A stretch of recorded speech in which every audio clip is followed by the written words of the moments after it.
Welcome to the channel of English Rumi.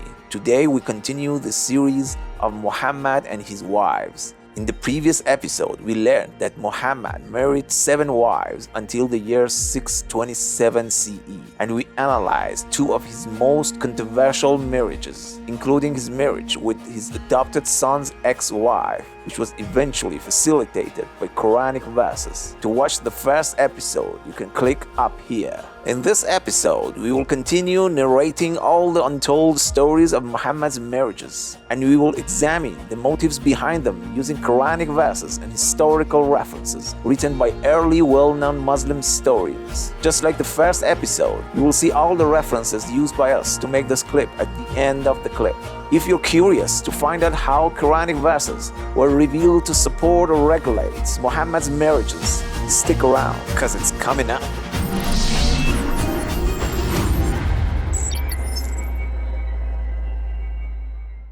In the year 628 CE, Muhammad received 2 Coptic Christian slave girls, Maria and Serene, from the ruler of Egypt as a gift.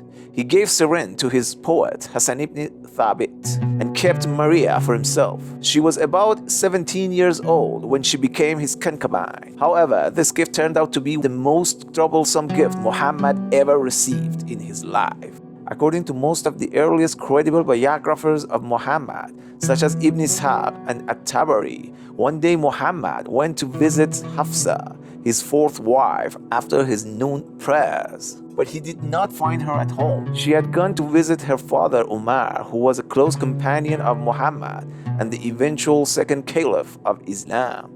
Muhammad then went to see Maria and took her to Hafsa's home and started getting intimate with her. When Hafsa returned and found them together, she became furious and confronted Muhammad. Muhammad then swore that he would not touch Maria again and that he would make her forbidden for himself. He also asked Hafsa not to tell anyone about what happened. However, Hafsa could not apparently keep the secret and told Aisha, the 3rd wife of Muhammad, but also asked her to keep it as a secret. Aisha was also jealous of Maria and accused Muhammad of preferring a slave girl over his wives. Some sources say that Hafsa told Umar, who was angry with Muhammad for dishonoring his daughter. Some sources also say that Aisha and Hafsa plotted to boycott Muhammad and ask the other wives to join them. They also tried to make Muhammad feel guilty by saying that he liked Maria more because she was younger and more beautiful than them. According to Ibn Sa'd, another early biographer of Muhammad, when Hafsa told Aisha about what happened, Aisha said, "He married you because of your father Umar, who is harsh in religion. He married me because of my father Abu Bakr, who is soft in religion. But he likes this Egyptian because of her beauty." He also mentioned that when Muhammad found out about the plot of his wives, he separated himself from them for a month and stayed with Maria in a separate home. According to some other sources, Muhammad, seeing himself entangled in a dramatic situation, told his wives that he was just drinking honey with Maria. The wording of these sources, though, is a bit strange, because in Arabic language, the verb eating is used for honey, not drinking. Maybe they meant Muhammad was just having his honey the way they usually do at a honeymoon. However, just like the case of Zainab, his adopted son's ex-wife, verses of the Quran came to his rescue to resolve the drama that Aisha and Hafsa were causing for him. Muhammad, who was so upset with Hafsa for not keeping the secret, went to her and told her that he knew she had told their secret to some people. Hafsa, surprised, asked him, "How do you know that I told someone?" Muhammad then told her that God had informed him, and then he revealed the following verses of Surah At-Tahrim to everyone. "O Prophet, why do you prohibit what God has made lawful for you, seeking the pleasure of your wives? And God is forgiving and merciful. God has certainly made lawful for you the dissolution of your oaths, and God is your master, and He is the all-knowing and the all-wise. Unless the 2 of you repent to God, though your hearts have certainly deviated. Otherwise, if you team up against him, then God is indeed his guardian, and his supporters are Gabriel, the righteous of the faithful, and thereafter the angels. Perhaps his Lord, if he divorces you. We'll grant wives better than you, submissive, faithful, obedient, repentant, worshipping women, whether married or virgin. These verses clearly rebuked Muhammad for forbidding himself what God had allowed him and warned his wives that they could be replaced by better ones if they disobeyed him. Therefore, according to these verses, Maria or honey were lawful for Muhammad, and he could break his promise to Hafsa about not touching Maria or having honey again. Most early Islamic sources have narrated this story with slight variations, but the main plot remains pretty much the same. However, some more recent Muslim scholars using Sahih al-Bukhari's version of this story have stated that the first 4 verses of Surah At-Tahrim were revealed because of another incident well known as the honey plot. The common narration of the honey plot story goes like this. One day Aisha and Hafsa hatched a plot to make Muhammad stay away from Zainab. They knew that Muhammad liked to drink honey at Zainab's house, another co-wife who was also his cousin. They also knew that honey had a strong smell that lingered on the breath, so they agreed to pretend that they were disturbed by the odor of honey when Muhammad came to visit them and to say that he had eaten something unpleasant. The plan worked. Muhammad was embarrassed by their remarks and swore that he would never drink honey again. He also asked them not to tell anyone about his oath.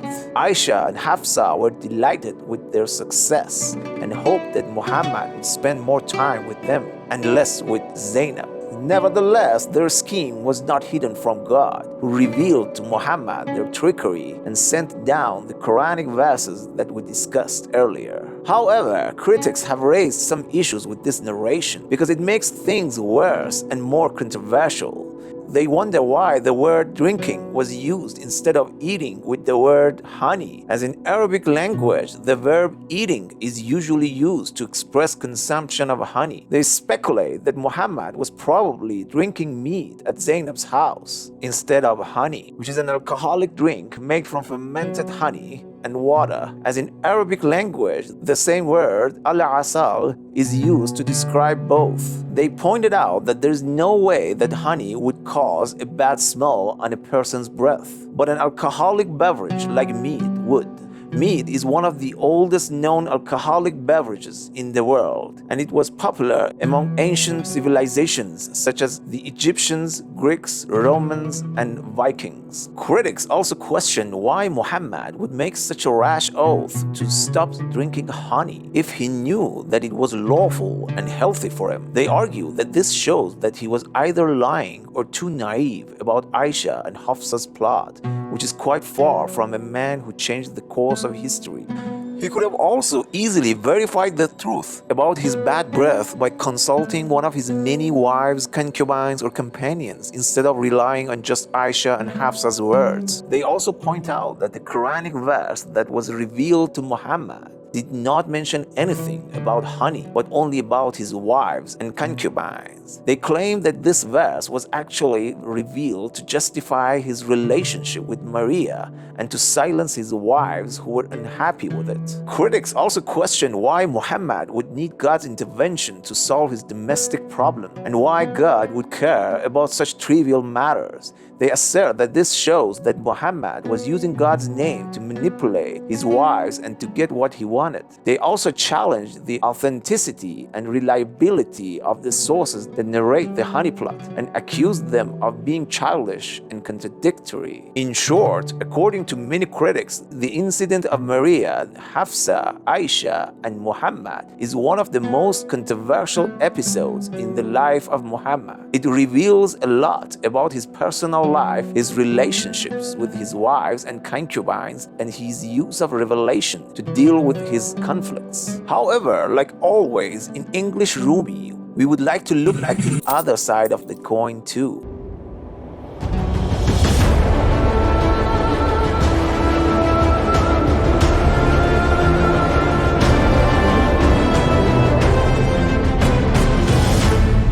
In the previous episode, we learned that Hafsa was entrusted with a copy of the Quran that was compiled at the time of the third Caliph, Uthman. Therefore, our question is it possible that after Maria's incident, Hafsa was so resentful towards Muhammad that she inserted these verses into the Quran to get back at him, because this way she could cast doubt on Muhammad's and his message's credibility in the eyes of many elites? In the same year, Muhammad added another honey to his colorful table set. Safiya was another Jewish captive of the wars against the Jewish tribes of Medina. She was married to the treasurer of the Banu Nadir, who was also killed by Muhammad's men after they tortured him to reveal the location of his treasure. Safiya was among the captives who were brought to Muhammad, who chose her for himself and freed her on the condition that she convert to Islam and marry him. She agreed and became his 9th official wife when she was about 17 years old. In the previous episode, we mentioned that Muhammad always, or at least often, freed the slaves or maids only if they accepted Islam. If anyone knows of a case where Muhammad liberated the slave without this requirement, please let me know in the comments. At the end of this clip, I quote a saying, this time also from Muhammad, about women. This quote, though, might not sound very nice and educative, but my guess is that Muhammad said this quote after one of the dramas that Hafsa, Aisha, or some of his wives had created for him. The quote also demonstrates the conservative and cautious view of Islam and women as a cause of sin in general. Let me know in the comments what you think about the drama that happened between Muhammad, Maria, Hafsa, and Aisha, and also the Quranic verses that supported Muhammad. If you like what you watched so far, please hit that thumbs up button to support us to make more videos like this. Likewise, to spread the awareness, please share this series with your friends and family. In the next episode, we will see how Muhammad opened a new chapter in establishing relationships with a new series of women, the female companions who offered themselves without dowry to Muhammad. We will also learn how the Quran comes into the picture to support these marriages after Aisha's complaints to these marriages. To not miss that episode, please hit the bell button now. I have not left behind me any trial more harmful to men than women. I do not fear for my nation anything more than I fear from women, and why? However, these quotes should not be taken out of context or used to justify any mistreatment or oppression of women. Muhammad also praised women for their virtues and rights, and he treated them with kindness and respect. He said, "The best of you are those who are the best to their wives." Therefore, we should try to understand the whole picture of Muhammad's life and teachings and not focus on one aspect or incident. We should also remember that he was a human being who faced many challenges and difficulties, and that he was not perfect or infallible. He was a messenger of God who conveyed his message to the best of his ability, and he left behind a legacy that has influenced millions of people throughout history.